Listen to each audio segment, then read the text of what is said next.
The reason I put some of the stuff on the board, which duplicates the handouts, is for the video. Because people watching the video don't have the handouts, so it helps them a little bit to see what's going on. Okay, I have just a few minutes after 1. Does anybody else have a watch? Pretty much. Exactly. Yeah. Okay. All right, I'd like to start, and we're going to do some slides in the middle of it, so it won't be dark if anybody comes in the next few minutes.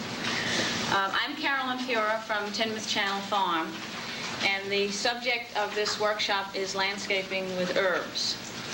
My partner, Kathy, who's going to help me out with the slides, and myself, we own an herb farm in Vermont, in Tinmouth, Vermont. And we've been in primarily the mail-order herb plant and seed business since 1988. Prior to starting that business, we used to own and operate a full-service garden center in southern Vermont for about 10 years, from 76 to 85. And when we had that business, we had a landscaping business, which we started from the bottom up. And if any of you do landscaping, you know when you start from the bottom of landscaping, you get to do all the really neat things the other landscapers don't want to do. So you learn a lot about crawling around and digging up sod and doing all those kinds of landscaping chores. So we progressed from that kind of landscaping to actually doing some commercial landscaping for buildings like Howard Johnson's and things like that. So we've had a pretty big range of experience in landscaping. What would help me a little bit with this group is to find out how many people here are actually landscapers, actually do work as landscapers. And how many people are here primarily to find out about using herbs in their own home landscape? Okay, all right, that's great. I will try to give the landscapers as much information as I can to help them professionally. And I think most of it will not be too technical. Certainly home gardeners can benefit from learning how to use herbs in their landscape. There are basically two ways of using herbs in the landscape. The first way, that's probably more common to most of us, is the actual herb garden, which either follows a theme or a period. And this usually follows a historical period, or it's designed as a culinary garden, or a bee and butterfly garden, or it has some purpose for which the herbs are used. But today, the second way of using herbs in the landscape is becoming a lot more increasingly popular, and that is to incorporate herbs as useful plants in the whole scheme of things in your yard and garden. To really make use of herbs as landscape plants, and not just to relegate them to a certain area, which is the herb patch, and that's where they have to stay. Herbs have a lot more use in the general landscape than sometimes we think about. And I will mention a little bit, and there is some information on your handout about the various theme gardens and historical gardens. But each one of those could be a subject within itself. So we can only touch on those. But I will spend most of the time talking about herbs incorporated into the general landscape and how to use them and get the most benefit out of their qualities. We also will have some slides to show you how they're used in our landscape and things we've done. And I will allow plenty of time for questions, because I think we get a lot of good give and take and experiences from those questions. So if you can hold your questions till the end, unless you have a burning desire to ask something, it will be helpful, because that way we can move along and cover most of the material. To satisfactorily use herbs in the landscape, it's really essential to understand their growth habits. Without understanding the needs of herbs and the qualities that they present, it's very difficult to successfully use them in the landscape. It's important to think about these qualities of herbs when you are developing the landscape. And I use the term developing the landscape, and that's the term I want to use, because a landscape truly is never finished. A landscape is an ongoing process. And even though you may put the plants all in a period of time, those plants grow and change. The conditions of your garden grow and change along with the plants. And a landscape plan is really, truly never finished. It's an ongoing process because what you're dealing with is alive. And you must be aware of the different needs that herbs have during their growth periods. It's important to remember primarily that all gardens require maintenance. And no matter how beautiful it may look in the picture, it is essential to remember that someone has to, at some point, take care of this garden. And for the home gardener especially, but also for the professional landscaper, this is an important concept to keep in mind. At the end of this beautiful planting, when it's all installed, someone has to take care of it. Because if anyone has planted a perennial garden and left it for 2 or 3 years, you know it doesn't resemble what you thought you were going to start out with. So understanding the maintenance requirements of herbs is really very important in the landscape. And herbs are very vigorous growers. Those of you who have planted herbs know that they love to grow. This is why they're so useful for harvest plants. So herbs present a particular problem here in the landscape if you are not able to keep up with the maintenance of some of them. But herbs themselves have many qualities that we look for in the landscape plant. They are vigorous. They're good, healthy growers. They are very durable in most cases. They can tolerate extremes of weather. They'll hang on through a drought. They can tolerate periods of wetness. They can tolerate cold. They're pretty durable, rugged plants. They've lasted through centuries. They give us enough variety in hardiness that they can be used even throughout New England in some of our harsher zones. Like we are a true zone 4. We don't border on 5, we're 4.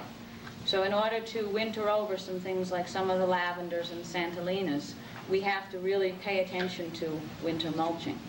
If we don't, these plants don't survive in our climate. But the nice thing about herbs is they give us a wide variety of choices in almost any kind of garden that you wish to create.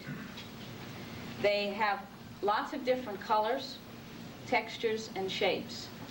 And this is what creating a garden is all about, intermingling these colors, textures, and shapes to create something that is pleasing to the eye. Now up here I have some terms of landscape design. These are important concepts to understand. It's not necessary that you actually remember the term and the definition, but use the terms and apply them to your landscape situation.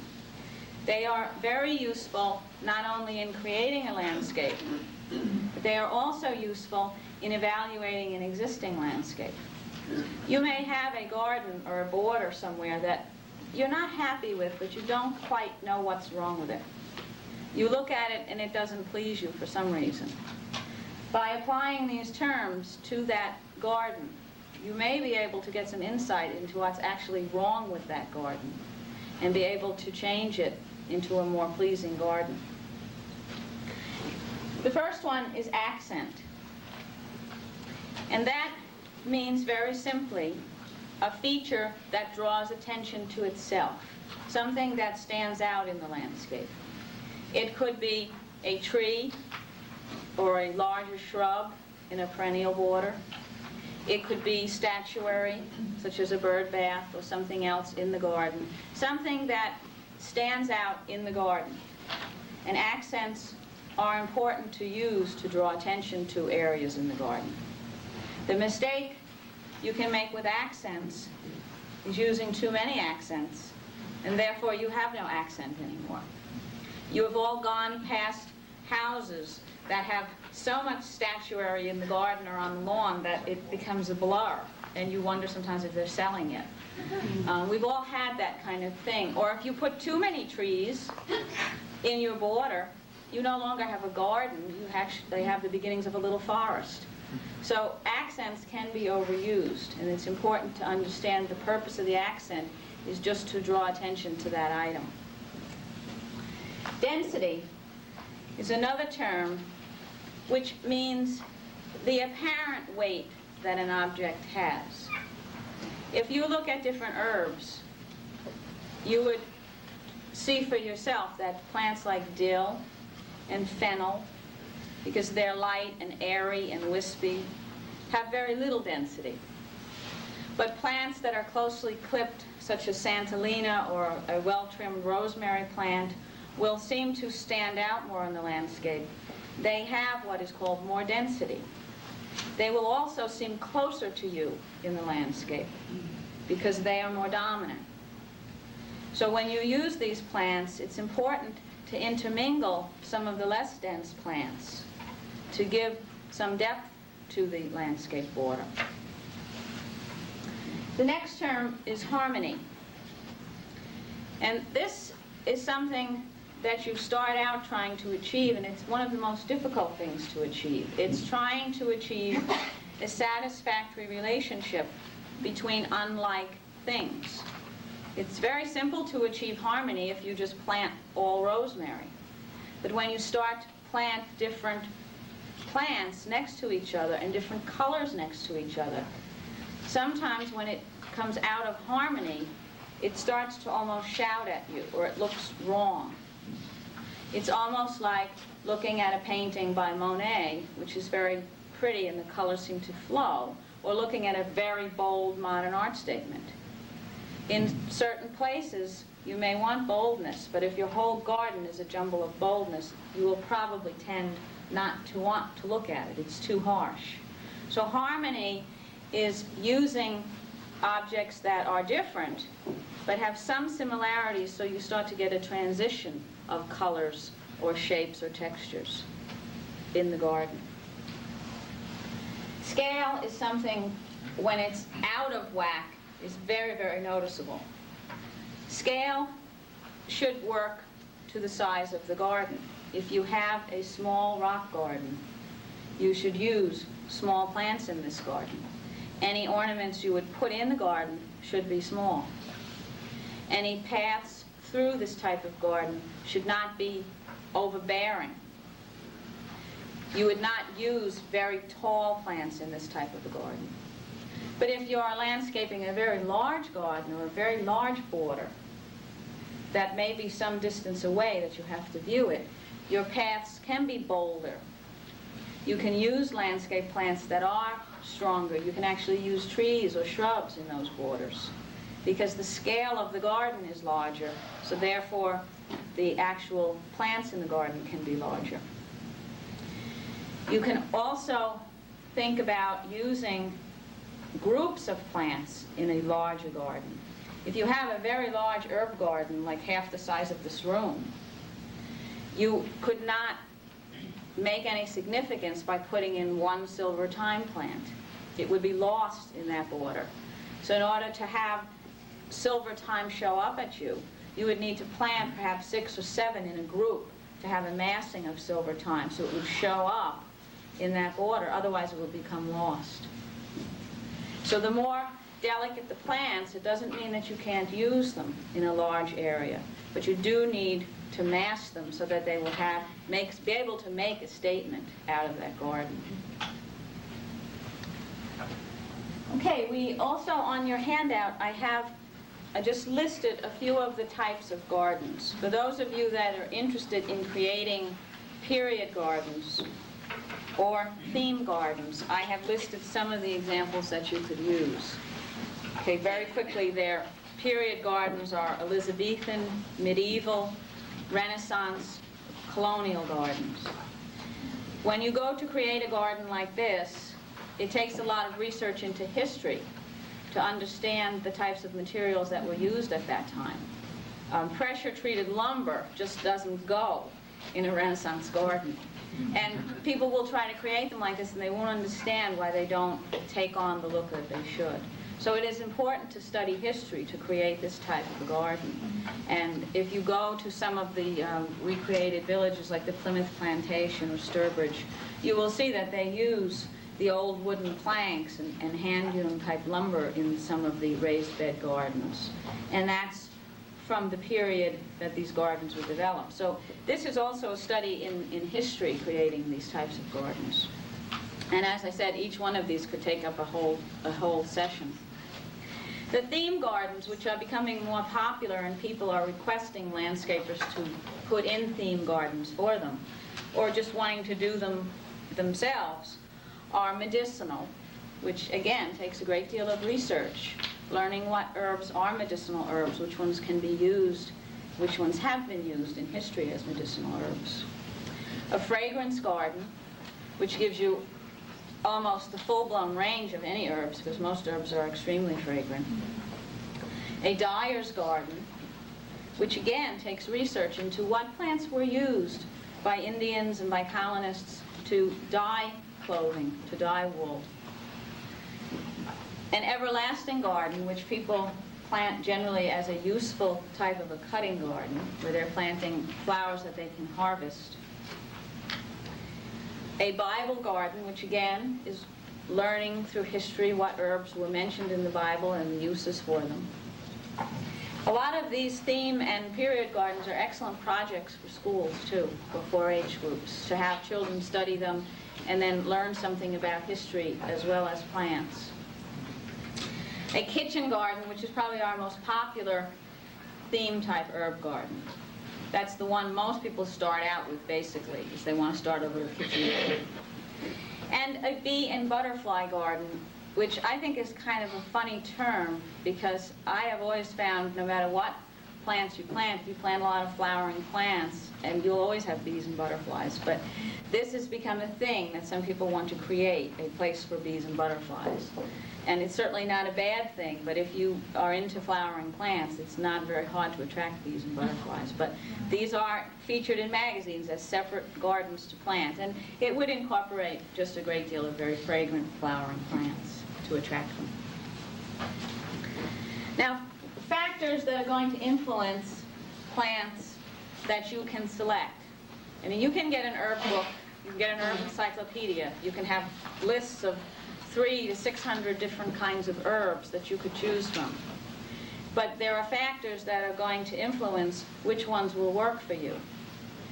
By applying these concepts to the herbs you wish to choose, it will help you understand what ones you can select.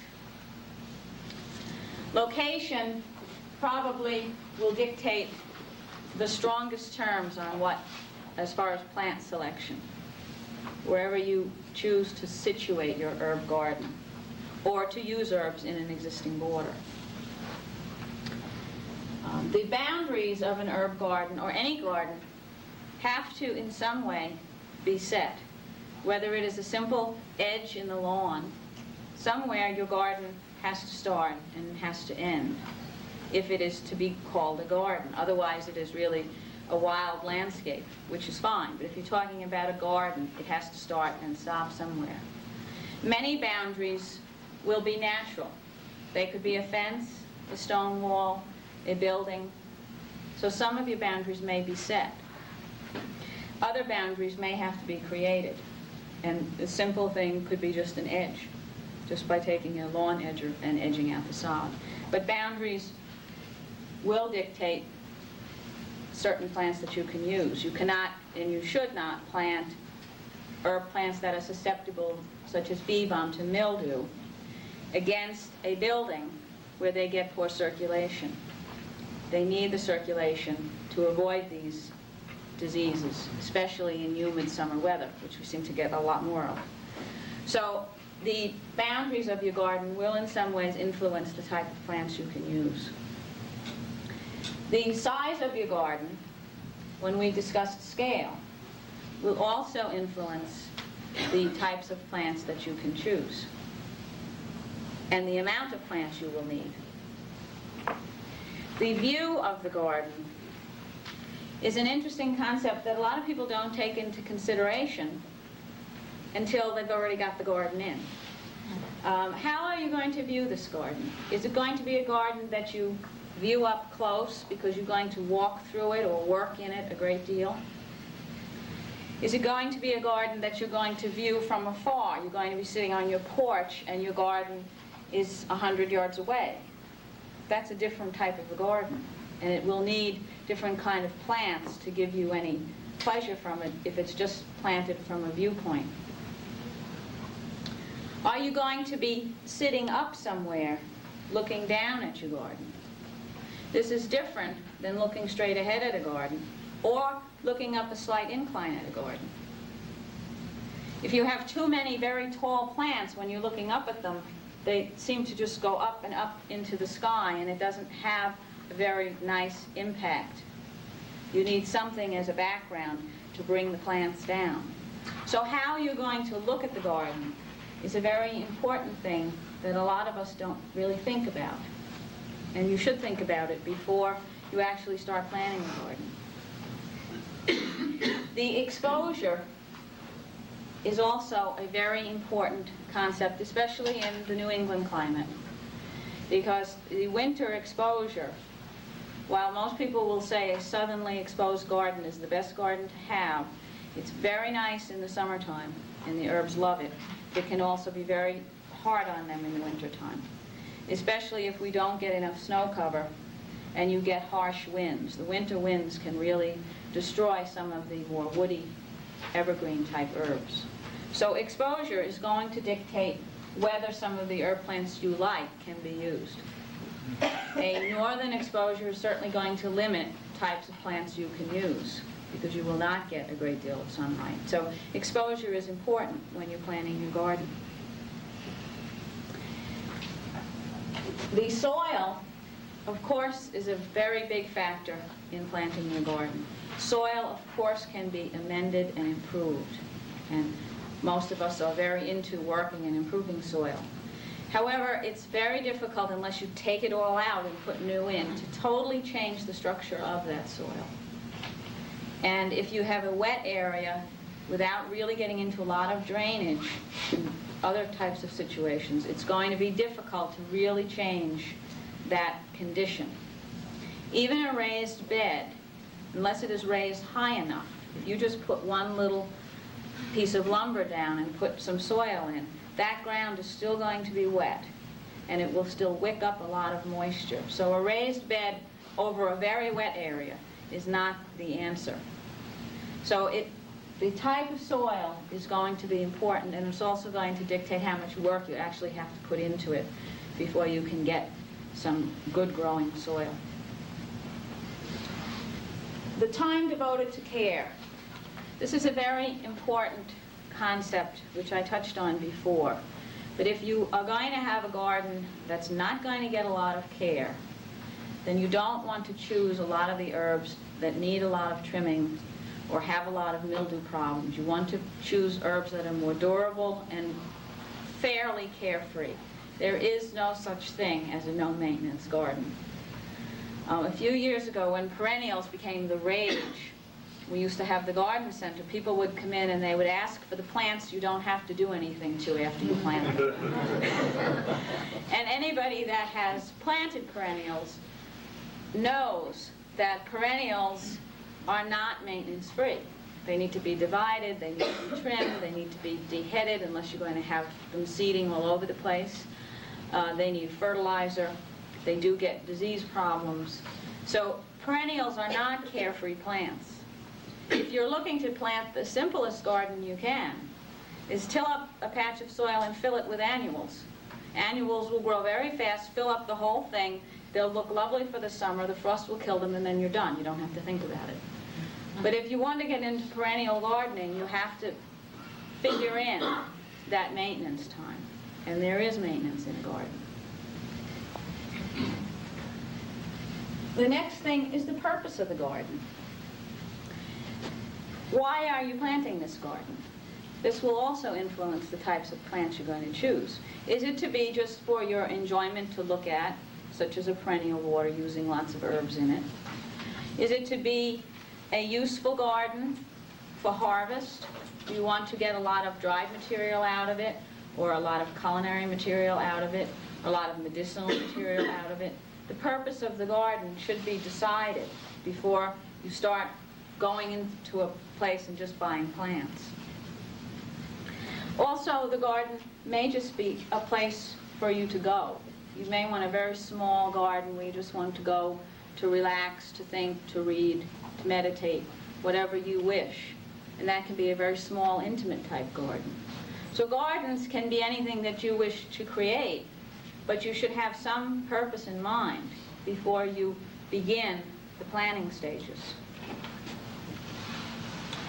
And the last thing here is access paths, which will also affect what you can choose. If you're going to have a very large garden, you need a way to get into that garden. If anyone has tried weeding a perennial bed that's about 5 feet wide and you can't get to the other side, you know that after a while and you've been on your knees and you've been stretching and trying to reach over to get to the back, or else you're trying to step through the garden and it's very difficult, that a garden border should be set to a certain size that you can comfortably reach. If you have access to both sides of the garden, then it can be wider, certainly, because you can reach in from both sides. But the access to the garden is important. If we were going to have a garden half the size of this room, we would certainly need paths to get in, to be able to use that garden and take care of that garden. So this is also something that should be considered before you do anything. So by considering these factors and getting answers to them first is what you should be doing before you go out in the spring into the nurseries or wherever you go and get all excited and come home with a truckload of plants, and now you decide, where am I going to put them? And we've all had this kind of thing happen to us, because in the spring you just can't wait for it to start, and you know you want to plant this garden, and you have all these plants now and you really haven't thought about it, and you end up putting one here and it's not really the right place, but you figure you'll move it later and you never do. And this is why the planning stage is very, very important. Okay, we're going to put the screen down now, and I'm going to show you some slides of how we have used herbs in our landscape and go over some of the different ones with you. And then we'll go back to this. So I'll put the screen down and Kathy will run the slides, and hopefully not too many are upside down.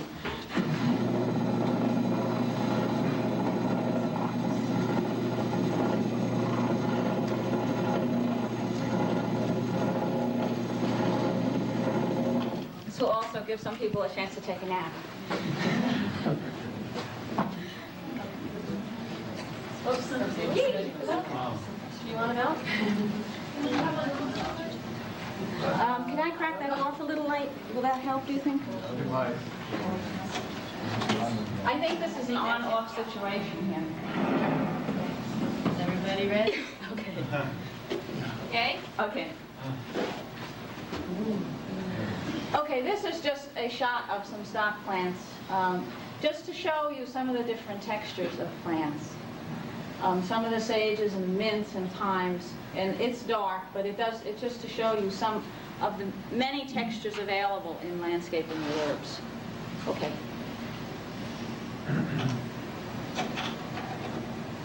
Okay, this is just a shot in our greenhouse of some of the thyme plants. And is that in focus for you people? Can you focus it a little, Kath? Okay. Okay, these are primarily creeping thymes, which are really very useful plants in the landscape border.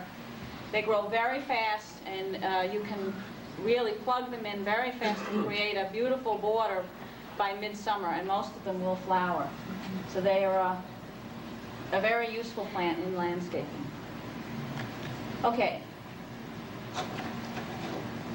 Okay, this is some of the plants in our greenhouse. Again, just showing some of the different textures and some of the different colors of the different plants just with the foliage. How you can get a lot of variation just with foliage color in herbs. Okay. Again, a shot of some of the different, here we have some Silvermount Artemisia against rosemary, some Angelica here, different mints, some sweet cicely.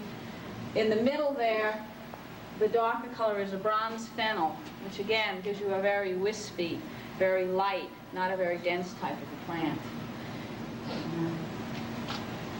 It just shows you some of the different textures and density of the different herbs. Okay. All right, this is a This is a lamb's ear used in a perennial border. That's a geranium, a hardy geranium.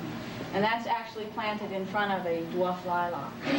So it contrasts, the lamb's ear color contrasts very much with the deep green foliage of the other plants. It's very striking, and from a distance your eye is drawn first to the lamb's ear, then to the geranium, and then up to the lilac. Okay. This is golden marguerite just starting in bud. If any of you have ever planted this plant, you know that it's a very vigorous grower. Needs to be divided quite often. But if you need to fill a space and you have a large landscape, it's a very useful plant. It's quite hardy. The thing you might want to do with it is to remember to deadhead off the old seed pods, or you'll have lots of little golden marguerites all around. If that's what you wish to fill the area, that's fine. You can let them go to seed, but it really will fill up a very large area in a short amount of time. Will they hold the bank? I would think it would get too tall on a bank, and I think that the plant would actually fall over. How tall is it? 3 feet? 2.5 feet, I would say, yeah. And what's that called again? That's golden marguerite. Thank you. Okay, Kathy. This is a dianthus planted, and there's a lamb's ear in the back of this. And dianthus is a very useful herb plant. Most people don't realize that it is in the herb plant family, but it is. The flowers were used in one case in coloring grenadine, and so it is used for purpose which qualifies it as an herb plant. And it's a very useful plant, and there are many different types of dianthus, probably well over 50 varieties that can be used, some less hardy than others, but it makes a nice low border plant. There is some lamb's ear in the background. Did you say? Define an herb plant as opposed to any other flower? Okay, and the accepted definition, it's not my definition, is any plant that has been, so we go way back to the beginning of recorded time, or is now used medicinally, for household purposes, or for fragrance or culinary purposes. So that takes in a wide range of plants. That's why when you send for some herb catalogs or read some herb books, you will see a tremendous amount of plants that you don't think were ever included in the definition of herb. Thank you. You're welcome. Okay, Kathy. This is a Jacob's ladder, sometimes called Greek valerian, that's used, it flowers early, well for us it's early, it flowers in June, and it holds its flower for quite a long time. It makes a nice cut flower, so it's useful in the perennial border, and it's very hardy. It's certainly very hardy in Zone 4, and I doubt most of you are out of Zone 4, so it's very hardy in Zone 4. It's called Jacob's Ladder. Okay. This I did just to show you scale. This is a 3.5-foot picket fence, and this large plant is mugwort. When you buy a little tiny 3-inch pot of mugwort, it looks very harmless. They're planted in the garden. It doesn't take long to reach that size, and it gets about as wide as it is tall. So it will fill up a tremendous place in a landscape. It is important with mugwort, just like the golden marguerite, to take off the ends, trim the ends when it starts to go to seed, because you would not want your whole landscape filled with mugwort. Once it takes hold, it's a very vigorous grower.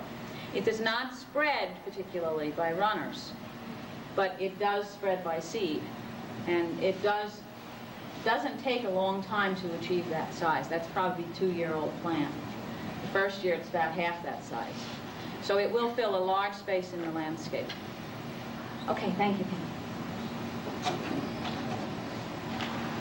Okay, this is, in the front is hyssop, and then there's a lemon thyme, there's an artemisia, and then some sage in the background. And that's just showing a transition of different textures of herbs in a low border, and that's around a deck. That's just filling in around the deck instead of using lattice, using plants. Okay. This is lady's mantle beginning in bloom. This particular plant is a very good plant for shady areas because it's one of them that really will thrive in a shady area. And it also makes a very nice dried flower. If you cut the flower heads before they are fully open, you can cut them and dry them, and they have a nice, real airy quality to them. It flowers for a long time. It'll flower in this stage for probably well over a month. You'll have some color in a shady border, which is not an easy thing to achieve. Okay, I think we've got lady's mantle now just about in full bloom. This would be a little late to cut it for drying.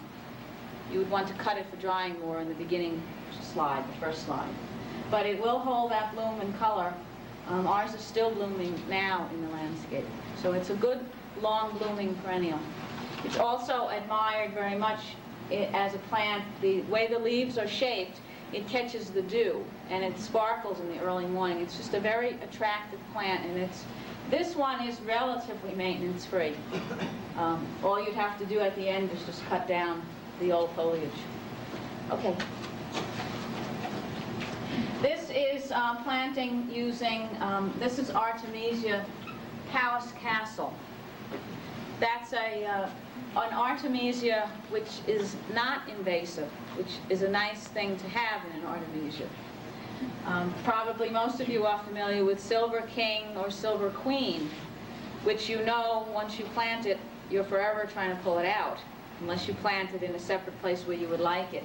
But this Artemisia gives a nice gray quality to the landscape and some airiness to it without being invasive in the landscape. There have been, you will find different readings of what zone it is hardy to. We had it in 3 different locations last year, and it survived all of them. So I can say that in 1992, 93, it was hardy in zone 4. You'll see all different zones on it, and I don't know why.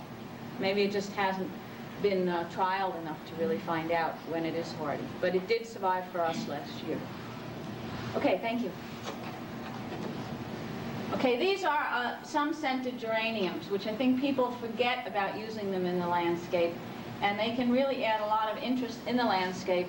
You can actually have a bed of just scented geraniums, which will be a very interesting flower bed.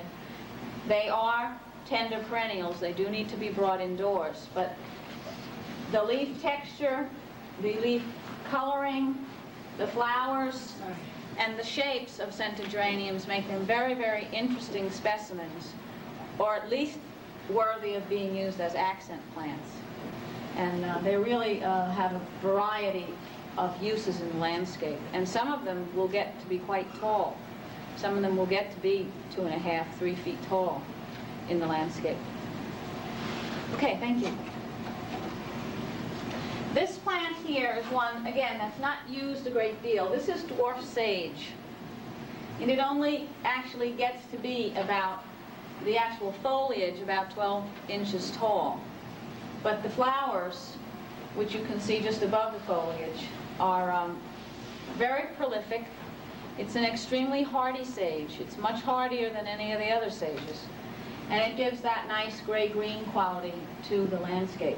And the flowers are an extra plus to it. Again, it's a pretty relatively maintenance-free plant. It doesn't need a lot done to it.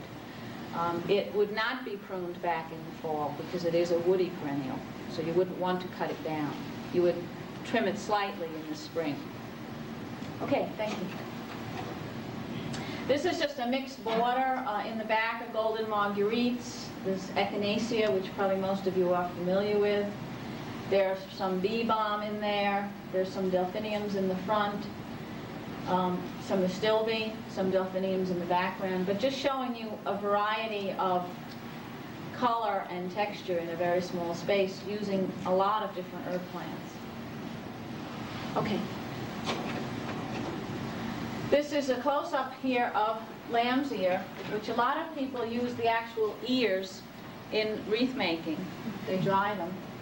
And in the background is a yarrow, the summer pastels colors, which if you like yarrow, if you have a use for the plant in the landscape, the summer pastels give you a nice wide range of color to use. They'll generally bloom the first year from seed. And you get colors from very light lemon yellows to creams to pinks to salmons. So it gives you a lot of different colors to choose from in the landscape. And it's a very hardy plant also. It's as hardy as the other yarrows. Okay. This is just showing the use of herbs, again, around the deck, not having to do anything else to fill in the deck, because the deck is viewed mainly in the summertime, and the herbs actually fill in all around and make a very pretty, interesting border around the deck without the need for anything else to cover the unsightliness under the deck. Your eye is drawn to the plants around it. And this plant over here, this is a golden oregano. That, again, is a very vigorous, good grower, fills in a lot of space, and gives you a little different color in the landscape if you're looking to brighten something up. Okay. This is sometimes called Lychnis, and or rose campion.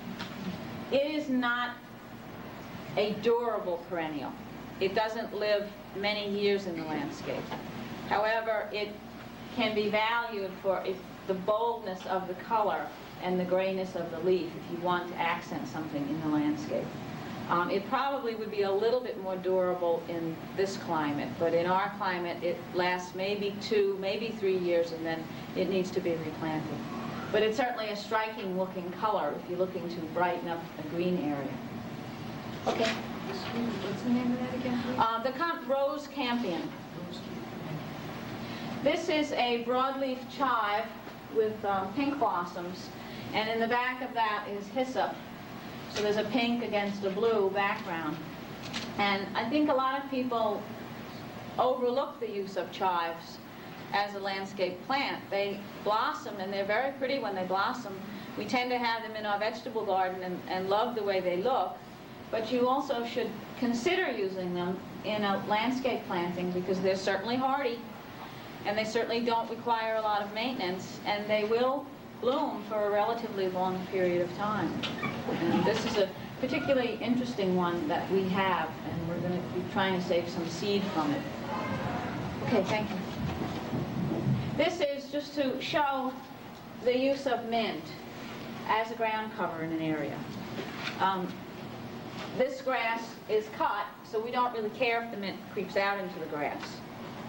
But the area around the planter, we just didn't really want to be bothered with. We just wanted to put something there that would fill up, that I didn't have to weed. And the mint makes a nice choice there. It's also available if we need it for stock. And it fills in the area. We trimmed it once this summer so it wouldn't get too rangy and stay full. And other than that, it's a really maintenance-free plant. And because we are mowing around it, it's not going to go anywhere we don't want it to go. We also use mint around areas where we have a hose hooked up where it's perpetually wet, which also makes a nice thing when you go through, turn the hose on, you have the fragrance of the mint. And it fills in that area, and it does very well. Okay, Kathy, I think that's it on them. And we can add the lights back. Thank you. Give you a minute to wake up. What was the name of that Artemisia that was mounded? Okay, that's Powys Castle. P-O-W-I-S, and then Castle.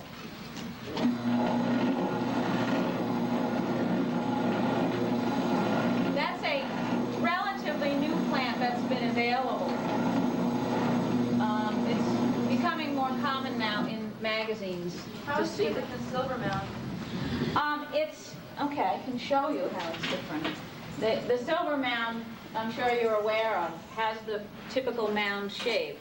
And what happens to silver mound at about this point in the summer is the center usually falls apart. And then you can prune it down again, and you will get new growth, but for that period of time you have a big hole in your garden. The Powys Castle doesn't do that. The Powys Castle has stronger stems coming up. It's almost shrub-like, with lacy foliage on it. So it has some of the feeling of the silver mound and the habit it grows in, but it has more of the leaf-like quality of a silver king. So it gives you two of the nice qualities of them, but it is not invasive. It comes up from one central plant. It's not that difficult to propagate from cuttings. And we prune it back about a third of the way in the fall, and then we mulch around it. And we have wintered it over with no trouble. I've also wintered it over in pots, which is indicative of a fairly hardy plant, because most things in pots will die over the winter if you don't have the perfect conditions. Any other questions about the slides that we saw, the particular plants? If somebody didn't get a name. Okay. All right, now to figure out, once you've done all this, you've figured out the factors that are going to influence your plants. You've looked at the terms of landscape design, and you've tried to consider them. I'm going to close that because we're getting an echo. Okay, and you've considered the terms of landscape design. You're trying to work that into your plan. Now, how do you go about deciding what to pick and how many? This is probably the beginning person's worst struggle. You have this, you pick the place, you've gone through all this homework. Now how do you go about deciding on the plants and how many do you need? There is a basic formula that you can follow that will help you decide how many plants that you need. Basically, you would have one plant for 1.5 square feet.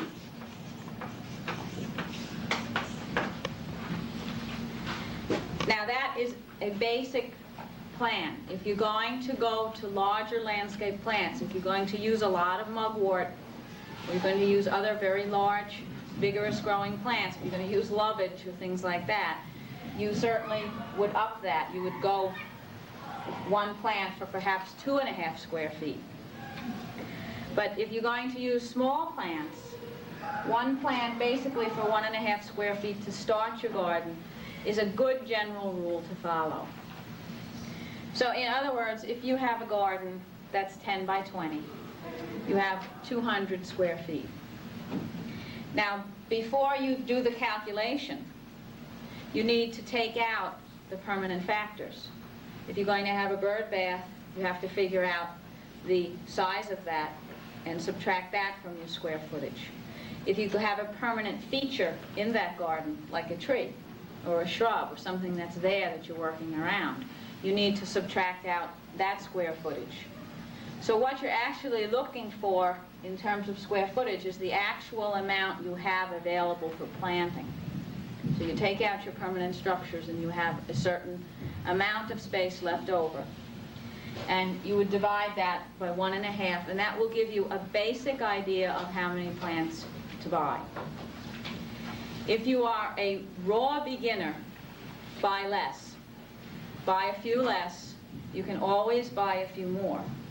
Don't be tempted to say, well, my diagram says that I need 25 plants, so I'll get 30. Which is very easy to do, to say, well, I'll get a few more. It's better to say, if your diagram says you need 20 or 25, say it needs to be 25, to buy about 21 plants, 20 plants. Set them out. If you feel you have too much space in your garden and you're not actually filling it up to please you, put some annuals in the first year. Put some annual basil in, or some annual thyme, or something that will fill up. You can use lemon gem marigolds, really work nicely as an annual in an herb garden. The first year they fill up the space. They're pretty. They have nice single little flowers on them, nice lacy foliage. They'll fill up a lot of space until your perennials get established and can grow. The worst thing you can do is invest too much money and overplant the area, because then you'll be sorry you did that. Herbs need circulation around them. The biggest disease herbs get are foliar diseases from not getting enough air around them. If you consider the fact that many of the herbs that we enjoy came from the Mediterranean climate where it is hot and dry, there's no way you can compare New England to the Mediterranean climate. So, and we can't even attempt to copy it. So that they need air and space around them. And this is important to remember with herbs. So you don't want to jam them in. But you can use dill or some of the other herbs to fill in your herb garden, especially the first year, to make it more pleasing. Now, you should, again, pick the plants that you like. There are some people that will say, I hate golden marguerite because it's that brassy yellow color, and they just don't like it. Or they won't like the rose campion. So a lot of it, once you've narrowed down what you can and can't do, is personal preference. Some people love pinks and blues. Some people love yellows and oranges. A lot of it depends on your taste. When you pick the plants that you like, then you should make a chart. And this is the most helpful part of doing your landscape plan. Make a chart and list the plants down one side of your chart. Across the top, you want to have the following categories. You want to have foliage color, because herbs have different foliage color, and they have a lot to do with how a garden looks. The color of the artemisias, or the very deep green of santalinas, or rosemaries are all important in your garden landscape. So the color of the foliage is important. The blossom time, if any. Some herbs are not planted for their blossoms. But the blossom time is important. When does it bloom? If you are offended by certain color combinations, you don't want to plant them next to each other so that they bloom at the same time. You probably wouldn't like to plant the rose campion next to an orange gem marigold. Probably wouldn't look too good to most of you. There are some people who might like it, but you want to consider when it's going to bloom so you have things blooming in a color scheme that you like. You want to consider the flower color, if any.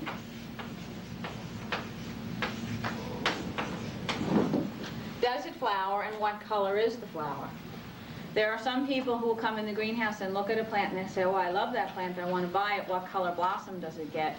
And you'll say, white, and they'll say, oh, I hate white. I mean, white, a lot of things are white, but if you don't want white in your garden, then you have to decide if you don't want to use those plants. You have to consider, and this is a very important factor, the mature height.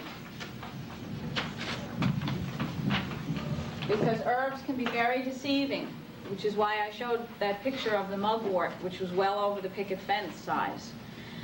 When you come into a greenhouse in the beginning, and you look, for instance, at a lovage plant, it doesn't look too threatening in the pot. If any of you have planted lovage in the garden, we have one that has just kind of grown. I think we threw a plant out once and it started to grow. And it's well over 5 feet tall. So when people pick up the little pot of lovage and they say, how tall is this going to get, I just tell them to look outside. And most of them put it back. But you have to understand how tall the plant is actually going to get. Because it's important in the landscape. You could unknowingly plant a lot of tall plants in the middle or in the front of the border and completely ruin the back of your border because they're going to grow up over it. Or shade out plants that need a lot of sun. So mature height is very important. And then you should have a category that says other. And in the other category, you should make any kind of notes that you might find by reading or talking to growers, such as needs staking, is very prone to mildew, spreads rapidly, needs trimming often, any of the things that might have an influence on the type of plant you would either like or not like. There are lots of other qualities of plants that should be recognized before you put them in your garden. And this is probably one of the reasons why you should either go to someone who really grows the plants to buy them, so that you can talk about it, or even see them in a display garden. And there are lots of gardens that you can visit. The Smith Garden here has a lovely garden to walk through on the campus. And all the plants are labeled, and it's really nice to be able to see them. And actually see the plants in the ground. If you can't do that, then you really need to spend some time with several books. I mean, you will find with herb books or perennial books, there's a lot of conflicting information. What you need to do is put those pieces of information together, and along with talking to people and visiting things, come up with your own other categories. Because it seems to be, especially in herbs, there's a lot of confusion on names. They're named differently in different books and different catalogs. There's a lot of confusion on hardiness. Hardiness is one of the biggest stumbling blocks in trying to understand what plants will grow. And there's a lot of confusion on the actual growth habits. There's even confusion on whether something is called a perennial or a tender perennial. And that makes a big difference if you want to leave it outside. I don't know if any of you are that knowledgeable about that, but a perennial should be a plant that lives from year to year once it's planted, with relatively little maintenance. It may have to be divided, but it should live from year to year. It can be woody, such as a sage plant or a lavender plant, which means it doesn't die back to the ground. Or it can be an herbaceous perennial, which means it's like a peony. It would die all the way back down to the ground, and in the end of October you would just find some dead leaves. And next spring you'll see the little eyes of the peony coming back up. There are herbs like that, and there are many woody herbs. So they're both perennials. But a tender perennial is a tricky little subject here. A tender perennial will live, but not in our climate. Okay, so a tender perennial you have to take in, and you have to be able to keep over the winter, and then you can put it back out. It is meant to live from year to year, but not here. So that's an important thing to remember when you see those words use tender perennial. Rosemary is a tender perennial here. Rosemary can live outside in warmer climates. There is a rosemary called rosemary ARP, A-R-P, which is said to be hardy in zone, some say 5, some say 6. That's about the only rosemary that could even think about living in this climate. Scented geraniums are tender perennials and need to be brought in. Lemon verbena is a tender perennial that needs to be brought in. So there are a lot of herbs that are really wonderful to use in the landscape, but you also have to consider the fact that either you're going to let them go and replant them the next year, or you're going to have to bring them in and put them somewhere. And in general, you cannot just put them in your house, because they like to have a resting period. They need a cool place to stay for the winter. And they need very little watering. They like to go semi-dormant in the winter. So dealing with tender perennials can be difficult, but there are a lot of useful tender perennials for the garden. So if you are not gardening on a large scale, they're something to consider. Yes? Would a tender perennial need light, or?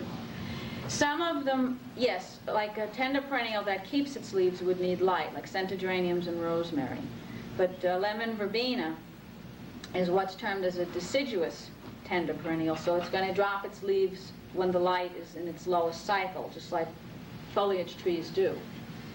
And everyone thinks, oh my, I've killed my lemon verbena, but you haven't. Actually, it drops its leaves, goes through a resting period, and in about February, starts to have little tiny buds along the what looks like dead wooden stems.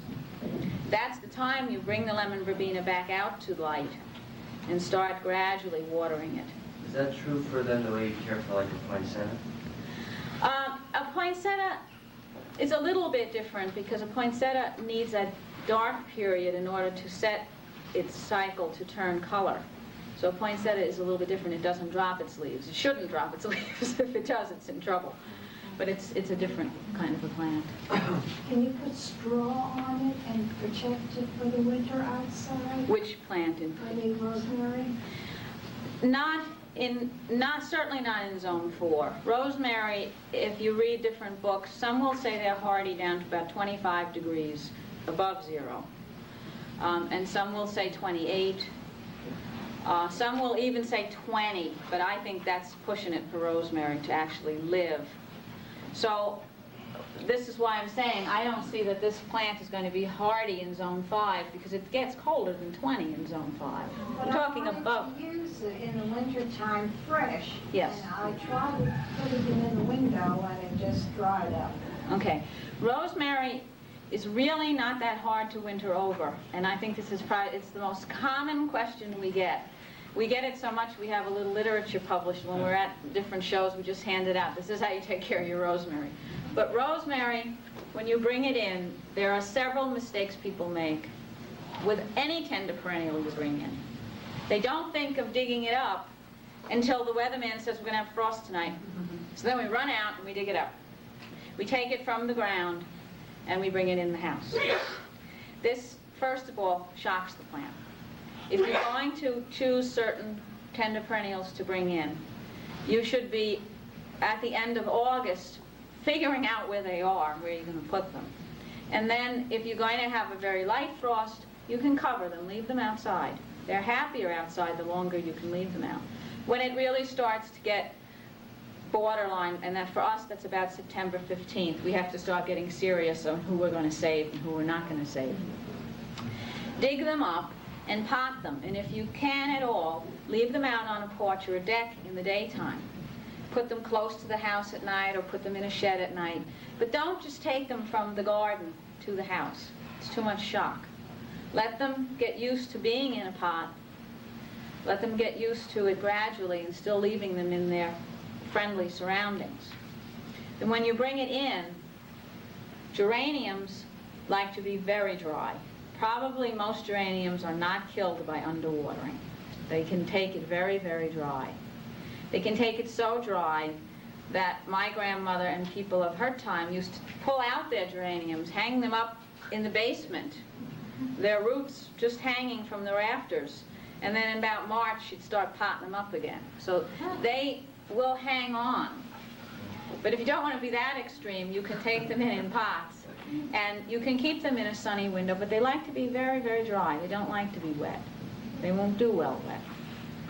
Rosemary cannot take extremes, and this is why people kill it. They either water it too much, or they are told it should go a little dry, and once rosemary dries out, it drops needles like a Christmas tree. So it needs to be evenly moist, not wet, just moist. Why not just keep it potted and keep doing bigger pots? I've done that with one for years. Yes, you certainly can.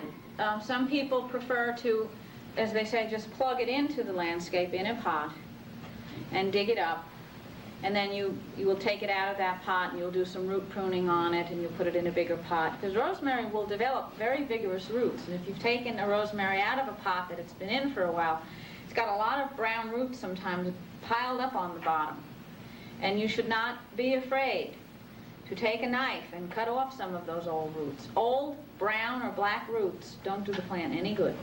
They're not doing anything for the plant. You need to encourage good, healthy, white roots.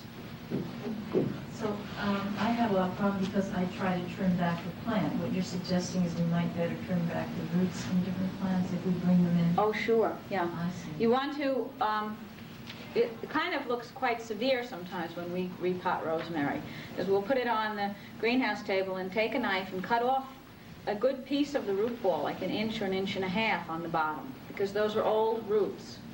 And you'll see, there's really nothing there. There's nothing great. And then loosen it up a little bit and put it in fresh soil, usually not going more than one size up in the pot. So if you're in a 6-inch pot, you might want to go to a 7 or 8-inch pot at the most. Don't want to go too much higher. The reason for that is you just want the plant to establish some new roots. You don't want it to spend all this energy trying to fill up the big pot with growing roots. So one size up is fine. Yes. Can you put a plant like lemon verbena in a greenhouse? Yes. Would it be better than? You can put lemon verbena in a greenhouse. In our latitude, even in the greenhouse, it will drop its leaves, most of them. A little bit further south, it may hang on to some leaves, but it generally wants to be a deciduous plant and shed its leaves in the fall. And the mistake people make with lemon verbena is once this plant has dropped all its leaves, they keep watering it. Now what's going to take up the water? Nothing. So the roots rot. How about your rosemary? Would that go in a greenhouse too? Rosemary does very well in the greenhouse. In fact, rosemary will thrive in the greenhouse, and ours usually flower beautifully in February in the greenhouse. A cool greenhouse. They don't really, none of the herbs really like it too warm, which is, except basil, which is a heat lover. But most perennial herbs like it cool, and it's really nice for the heat bills too. The scented geranium, is it better to do the repotting, or is it possible to take cuttings and do cuttings? Okay. Cuttings are fairly easy to do from scented. Some varieties are harder than others.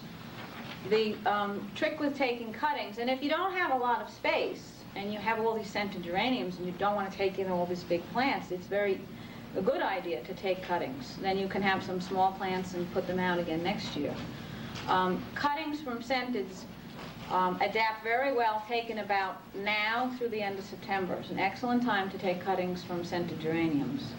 As the summer winds down a little bit, the growth hardens up just a little, and they make nice cuttings. You don't want to take cuttings from real soft, squishy type growth, new, vigorous, lush growth, because usually those cuttings will rot. And you want to take a cutting that's about at least 3, if not 4 inches long, and take off the bottom leaves. Use as clean a process as you can. Professional growers would dip a knife in alcohol before they take the next cut. Home gardeners don't do that, but I mean, to try to follow as clean a condition as you can. Don't put it on a dirty old bench and take the cutting. Try to be as clean as you can with the cuttings. And we root them in a very porous soil. We use a lot of perlite in the soil and in a basic potting soil so that they don't stand in a very wet mix. And your cuttings, it's good if you can shade them, give them some shade, but they do need light. You don't want to totally put them in darkness. And if you can, keep some mist on them, either by spraying them. If you're working in the greenhouse, you can mist them occasionally to keep them in a shaded area. Or we find what works for the first few days with cuttings is the plastic humidity domes that they sell for seed starting. Put it over the flat, but not down on the flat. Use a few sticks to keep it up a little bit. So it keeps the humidity in, but it's not cooking the plants in there. Because plants under humidity domes will cook very fast in the greenhouse. You can also make a little tent out of a plastic bag, or any kind of situation which will keep some humidity around the leaves while the roots are trying to form. Any other questions? I get very bad aphid infestation on the lemon verbena that I bring in, and then when I put it out in the spring, that is all taken care of. But is there any particularly good way to deal with the aphids? Yeah. When you're first bringing it in, when are the aphids showing up? Later, when it begins to lose leaves, I think. Okay. The aphids are probably in the soil that you're bringing in, if they're not on the plant when you're bringing it in. I mean, when you're bringing plants in, it's really a good idea just to take a good garden hose stream and get under the leaves and spray off anything that might be coming in. If they're in the soil and they're hatching because of the warmth and coming up, the best thing that we do is we have a little, like a little misting bottle, and we keep a little household soap in there with a little vinegar in there and hot pepper and stuff, and we just get them right away. Let that mix go in the soil too. It won't hurt the plants. And keep after the plant. What we tend to do is think, oh, that has aphids, I'll do that next week when I do the other things, and then they get out of control. But they're probably coming in the soil. And then when the plant starts to leaf out, that's when you want to start to feed it slightly, very lightly, so that it will get some vigorous growth. And usually it'll grow out of the aphids then. Just for some reason they don't like it once it really starts. Okay, any other questions? What about pineapple sage? Is that hard to winter? No, pineapple sage is very easy to winter over. It's also sinfully easy to take cuttings from. And pineapple sage will get really big if in the garden, and sometimes it will tend to get woody down at the bottom, and it won't be as attractive. It can take very harsh pruning. You can prune it back in the garden before you wish to bring it in, and you'll get lots of nice, new, bushy little shoots. But it roots really easy. If you take the cuttings and stick them in soil, you can bring in 6 or 10 little pineapple sage cuttings easily. It's one, if you're doing a project with kids, it's really a great plant because they love the smell. They love to work with it, and it roots very easily, and they have a lot of success with it. So it's a nice plant to use for that. On your handout, you told me to talk about accents. You say there should be few but firm. Throughout the landscape, leave by firm. Okay, an accent. If you want to draw someone's attention to somewhere, like if you have a large garden and you want to have someone, either their eye drawn or the person want to walk to that point, the accent has to be strong enough that they can see it, that it's going to stand out in the landscape and not get lost with all the colors and textures. I also, on the one handout, there are some suggestions for herbs in the landscape, and that is really only meant to be some basic suggestions. It certainly can be expanded upon because there are like 600-700 varieties of these plants that can be chosen. But that's just meant to give you a basic framework within to start looking at different plants for different situations. Yes? Are there some herb plants that don't mix with some flowers? Do you ever have? Yes, there are some. I've never had the problem with it, but I think you certainly could have the problem with it. I don't understand the total chemistry of it, but there's supposed to be excretions that come from roots that disturb other plants. Like fennel is something that is supposed to be planted by itself, not in with other plants. It's whatever comes out of the roots of that plant inhibit other plants from growing. Wormwood is another plant that's not recommended to be put in with certain plants. I think it depends on the type of garden you're trying to grow. I have wormwood in the garden, and it doesn't really seem to bother anything, but I think maybe if I was trying to put a lot of basil next to it, it might. I think staying in with the perennials, it's probably not that harmful. But there are certain herbs that it has been written about them that they prefer to be alone. The two that I know of mainly are fennel and wormwood, to not mix them in with other plants. Because what happens? There's supposed to be an excretion that comes from the roots that inhibits the growth of other plants in their area. And I've not had this happen. I mean, I have wormwood planted and I have roses next to it, and it doesn't seem to bother them. But there might be some plants that don't like to grow next to them. Are there also herbs that herb plants that are helpful in certain types of insect infestation to prevent certain types of... Like a companion planting type? companion planting with the herb plants? There's a lot written about companion planting. There's a lot of people that have done companion planting. There's a lot of literature that says it works, and there's a lot of literature that says it doesn't work. The plants like the strongly scented herbs like tansy and wormwood, some people claim that if you border your garden with wormwood, the rabbits won't come through it. Well, not my rabbits, but perhaps there are rabbits that don't come through it. But there are, for every feature you'll see about a plant that it's good for, you'll see someone else saying it doesn't work. I think the thing with companion planting that makes it seem like it works is by any garden that is very varied and mixed will probably be a healthier garden than a garden of a block of basil and a block of dill and a block of this. So by mixing in plants, I think by interplanting, we're going to have a healthier garden than by really ascribing a pest deterrent quality to a certain plant. But like I said, you'll find literature saying yes and literature saying it doesn't work. It's a lot of experience to do it too. Are there separate herbs of this area, New England, southern Canada, and so on? Are there any documentation available to select from those as opposed to the European and Mediterranean herbs? I mean natural herbs that grow like in our woodlands? That's right, indigenous. You would have to probably just rely on a lot of different books. Certain books touch on it, But nobody's, but nobody's got just a book that tells you exactly what you could plant from the areas. There are certain people that are more into medicinal herbs that probably would have a lot more information about that, and have more knowledge of the woodland plants. Yes. Well, just a comment on what you said about insects and stuff. Things in the parsley family,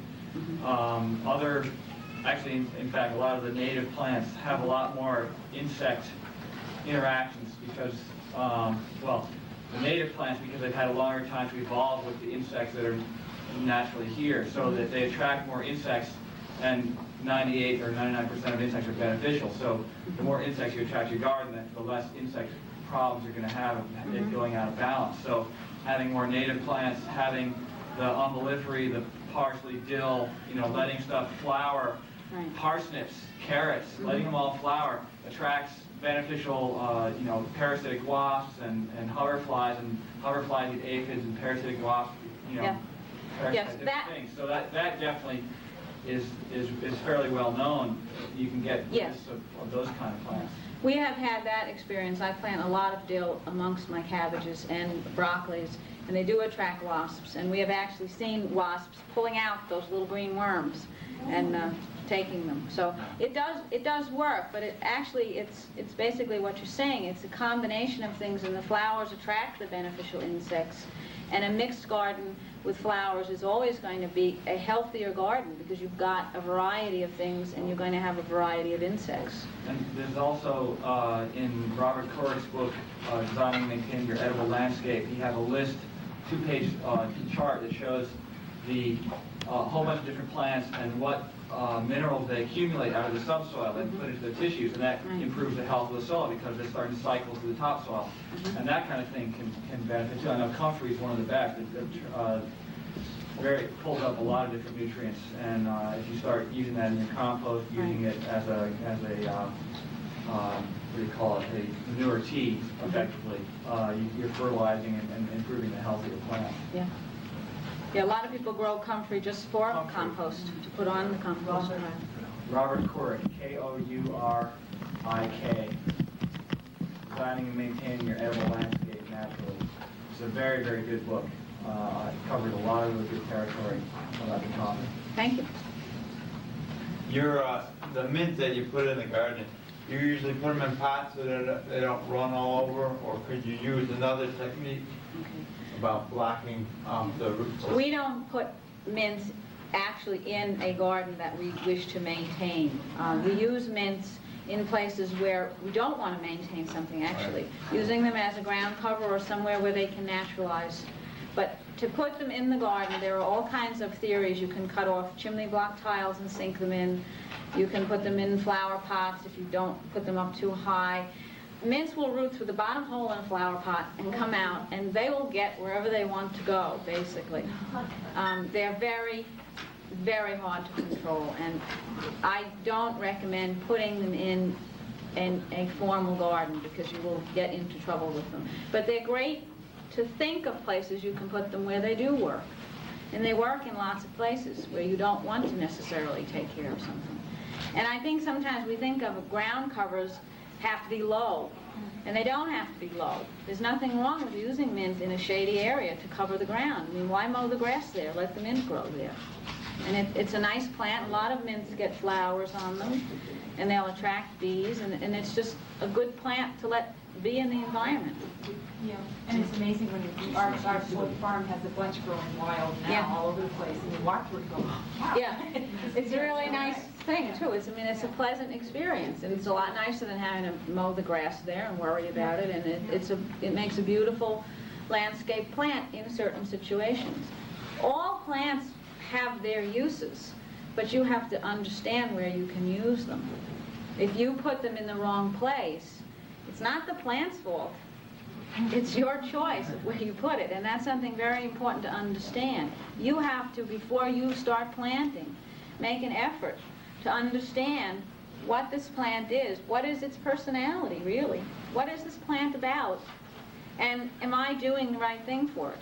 And if you're not going to take that part of the responsibility, then you probably won't be very happy with the end results, and then you'll say, oh, these plants don't grow. And it's not, most times, it's not the plant's fault. It's us not taking the time to understand where to put them and how to work with them. Yes? Notice one of the plants that you mentioned is catmint, and I have a very hard time getting rid of anything, but I've got a catmint like this, and I'm trying to decide whether to sacrifice it or not. What's the point of a catmint?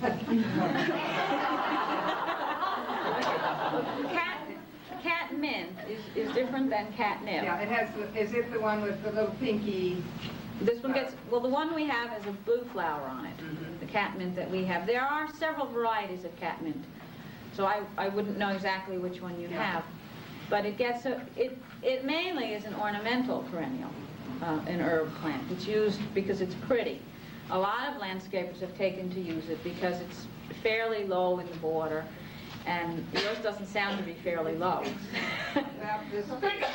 But you can trim the flowers off after they've faded, and the plant still looks nice. And a lot of landscapers look for that kind of thing in the border. But the foliage of the plant, ours is like a silvery gray-blue, and the foliage is pretty.